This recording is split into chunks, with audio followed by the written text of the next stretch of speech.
What's up, y'all? It's your boy Ovo here. And your boy Kovu Khan. So we got a couple topics to talk about today.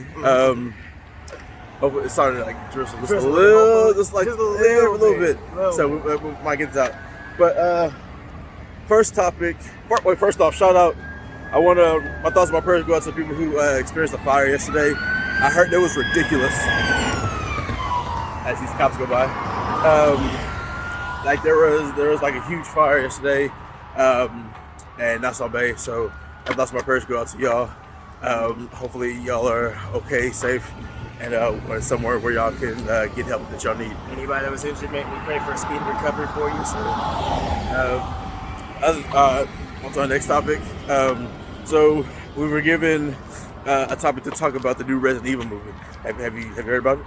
Yes, Resident Evil Welcome to Raccoon City. So it's supposed to be a little bit creepier than the original franchise was. And it's supposed to be like more of an origin story. Oh, like you didn't like the various clones of the one random character that actually wasn't a part of the movie? Yeah, like I was fucking the director, so she had all these roles. She was like a very like mild character. She was like, oh wait, I kind of like the way that you direct. Like, yeah, I like the way that you act. All right, I'll put you in all my movies then. She's like, yeah, awesome.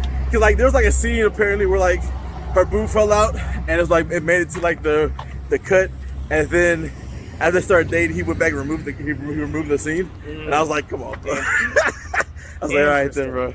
That's fine. I mean, nobody even really noticed. Yeah. Your Lilo boobs on the on the screen. I never even noticed. Man, I was saying he was trying to book his own multi-pass. I guess. I guess so. Well, start playing that Corbin Dallas role. The first Resident Evil has a special place in my heart, man. I mean, it was something that we and that special place in my heart is Michelle Rodriguez. Ooh, okay, yeah. Who always seems to die in most of her movies. So. Yeah. I guess she's that character that has to be sacrificed for it to make sense for a movie to be.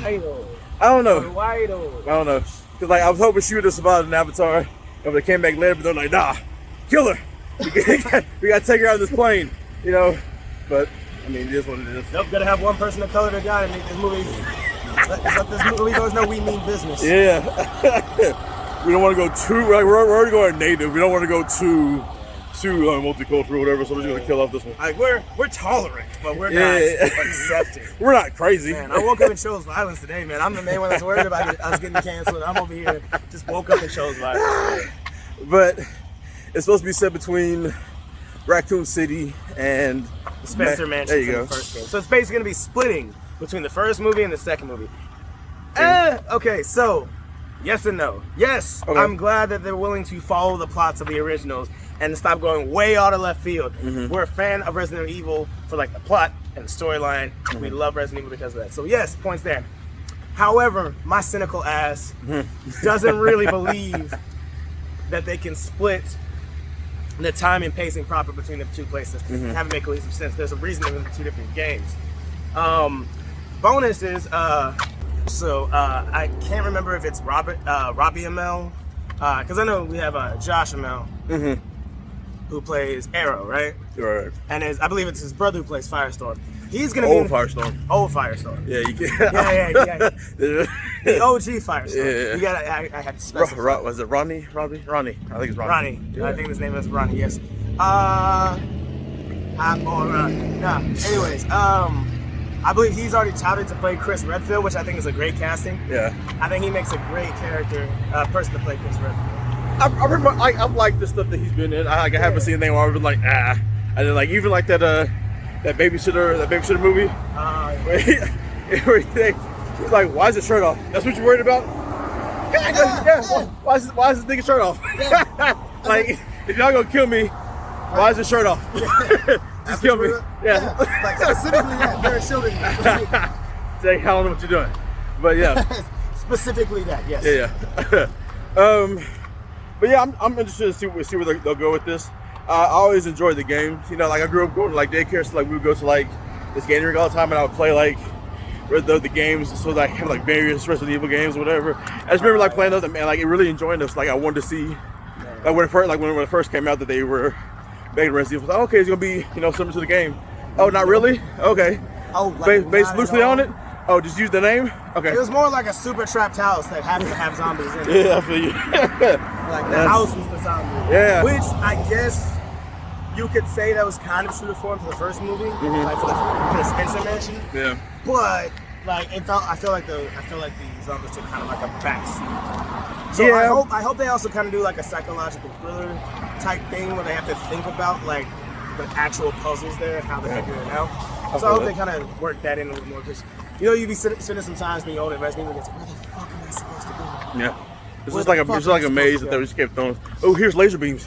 Oh, here's zombies. Here's that was the most random thing ever, but it was probably my favorite way someone died in that movie. Did you ever like think about like, man, if I was in this situation, how would I survive? How would I get over these lasers? And I'm my fat ass also like, well, I'm dead. I'm not jumping up and like it like slicing off a piece of my back like bacon. Oh no, I'm dead. He's over here parkouring and shit. Yeah. I'm out of here. This dude is on the leaderboard every single one of his CrossFit gyms and scares his body.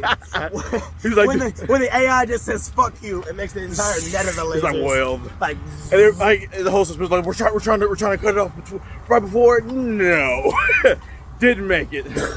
Did not make it. Dude got cubed straight the fuck up. Man, whatever. It's all good. But yeah, the way you're saying that you wanted to like you're saying like you wanted to kind of be like singular, like maybe it's Raccoon City or maybe just the mansion, but like I feel like it was just like Raccoon City. I think it would come out too much like was it Dawn of the Dead? Yeah, I can see that. Where it's just like we're trapped in this one spot the entire time, and then like at the end of the movie they're trying to get out, and just like I feel like that ending was really rushed.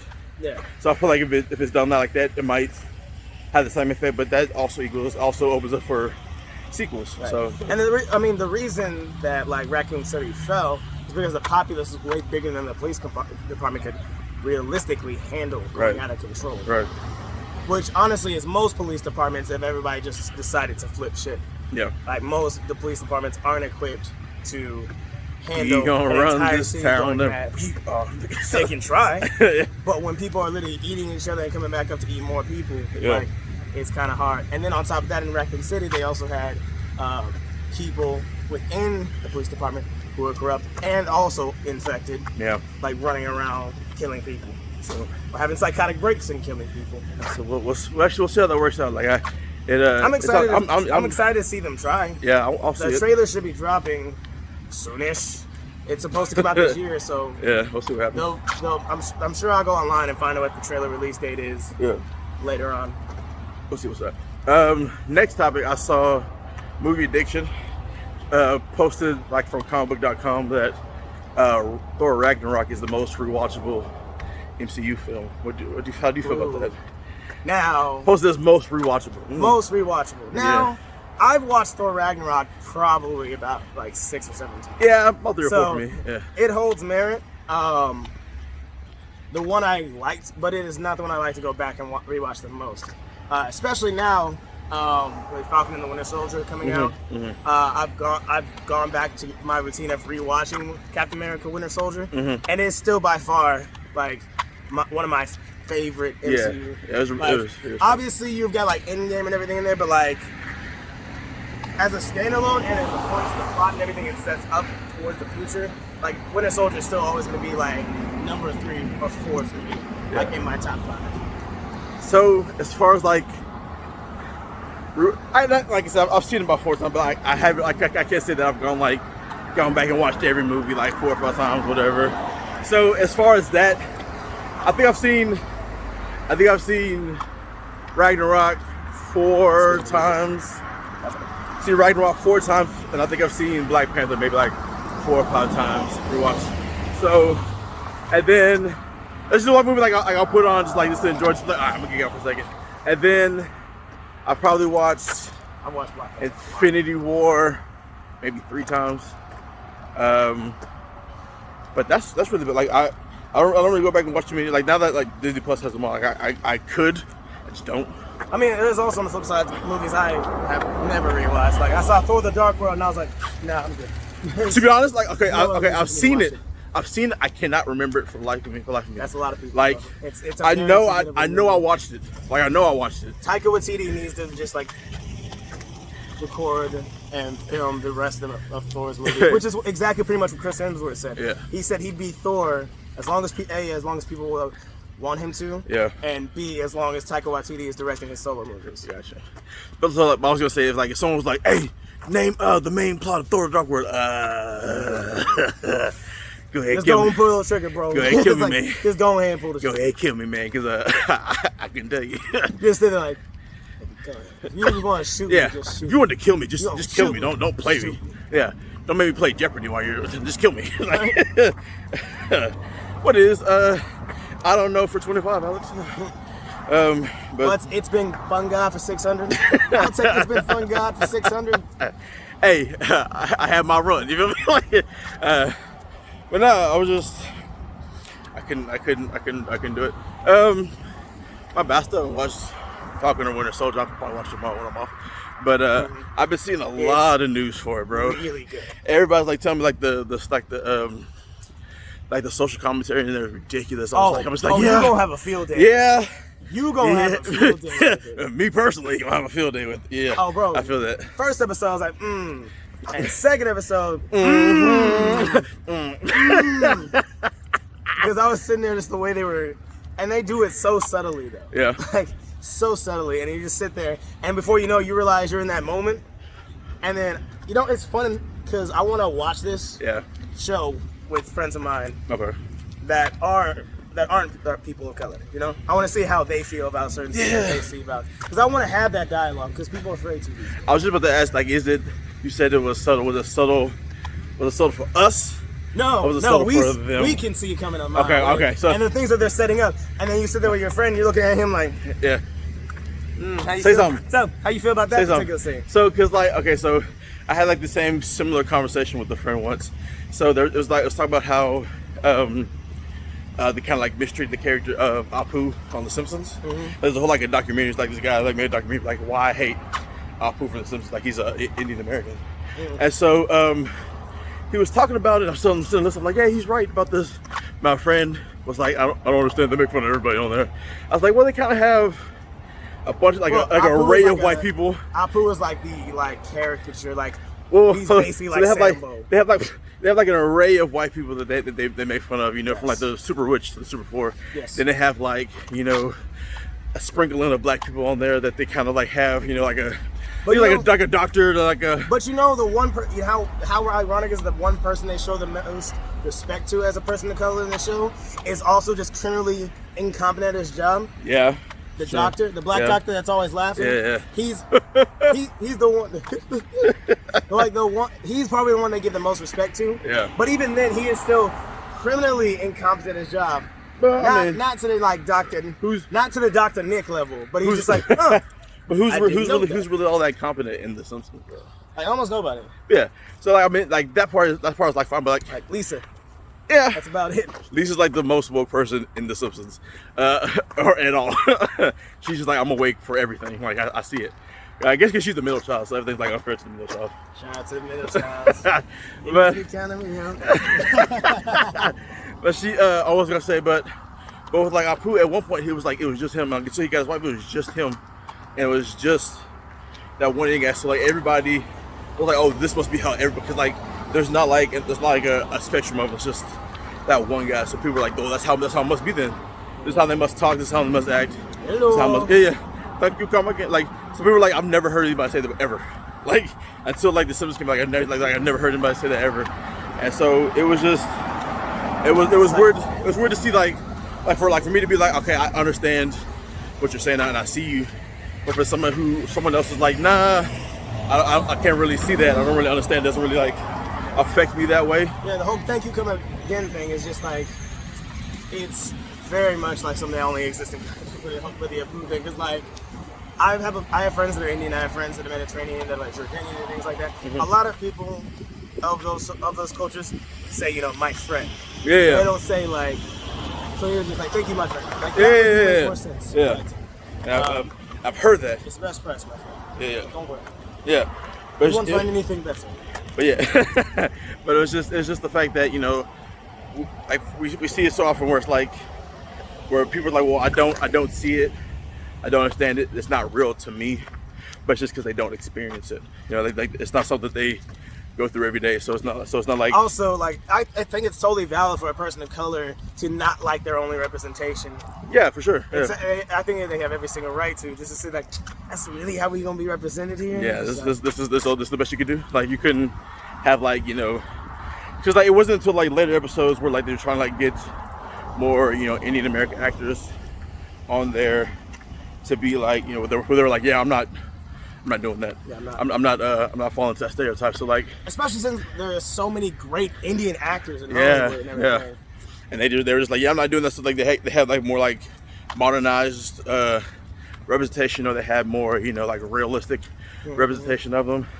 Just so it's not like we're like the how long only did one it take us to finally get black nerd representation in sitcoms and movies? Man, so I was saying this for like a long time. Like, I used to love watching The Big Bang Theory. Like, I'll still watch every once in a while. But I was like, you're missing like that. First, you're missing like the black nerd and the fat nerd, like, or the fat black nerd. Yeah. Yeah, so you're missing like a huge like demographic. Big Bang you should have casted us. You're just like a huge like demographic. At least happens in the comic book shop. Yeah. We'd be like, hey, that new Flash just came out, or hey, new 52 or something like have us in there to be there just like, you know, a background character, something. But they like didn't have it. They had like because the same kind of characters. Even the hood got comic book geeks, man. Like, yeah. Because like people would be like debating superheroes. Yeah. All day. Like, nigga, hey, put respect on Green Lantern. Hey, on my mama. Yeah, man. On my mama. I can run at the speed of light, but you gonna catch me with a run. Yeah. That's how people would be talking in the hood. We have a space too. Yeah, shout out to RDC Worldwide. Yeah, we like, we really try to like use Command Man Blast in a fight and get whooped. Like we really out here trying to. We really out here. There was always that one dude that tried screaming. Yeah. And see if it'll help him fight better. What's he doing? oh, he out? Okay, I thought he was going. Oh, he pulled a Vegeta on us. Okay, he just got he yelled and got knocked out. All right, let's go. Legendary Super Saiyan. I'm the principal. I'm the principal. Mama. Yeah, that hurt my heart to rag on you, Vegeta. You know you my dude, man. When he's gonna be the king, though? His dad's dead. Anyway. Because he hasn't had a coronation, bro. Whatever. He hasn't had a traditional coronation. He has no subjects to coronate him. He has like 5. He can do it. He could be. You think Goku's gonna recognize Vegeta? He could be a nation of 5 super powered individuals and have like as much as he wants, but he chooses not to. It's fine. You can continue to be a prince if you want to. Whatever. Like, I mean, there are people that are princes right now that are like in their 80s. We ain't gonna talk about that. That's another video. Yeah, that's another video. Their mama won't die. Which we probably won't even ever have. Yeah, I doubt it. No. Doubt it. Not in our wheelhouse. But anything else you can think of? Huh? Anything else you can think of? Man, to be honest, my voice is a little racked yesterday because I was out for my friend's birthday. I had like 3 birthdays to celebrate the last 3 days in a row. Yeah. On consecutive days. Like, that's got to be a record, bro. Shout out to Nick. Shout out to Allie. My boy Moose. Mouse. I was like, Moose. Moose. Wait, my boy Moose was there. Like, we going to Revenge of the Nerds, nigga? Like, what we doing? And our boy Mouse Montreal, whatever. What's up, man? Moose.